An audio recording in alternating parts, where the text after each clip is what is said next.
அண்மை செய்தி. சிவகங்கை மாவட்டத்தில் மானாமதுரை அரசு மருத்துவமனையில் நேற்று செல்போன் டார்ச் வெளிச்சத்தில் சிகிச்சை அளித்த மருத்துவமனை பணியாளர்கள்.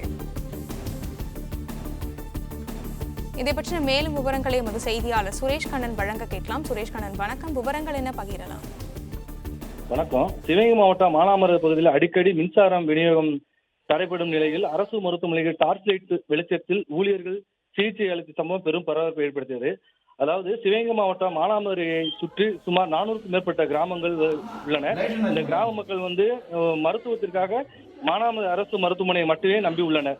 இதனை அடுத்து நேற்று மாலை கீழப்பசலை கிராமத்தைச் சேர்ந்த ரயில்வே ஊழியரான பாலமுருகன் என்பவரை மர்ம நபர்கள் அருவாளால் வெட்டிவிட்டு தப்பிச் சென்ற நிலையில் அவரை சிகிச்சைக்காக மானாமதுரை அரசு மருத்துவமனைக்கு அழைத்து வந்தனர்.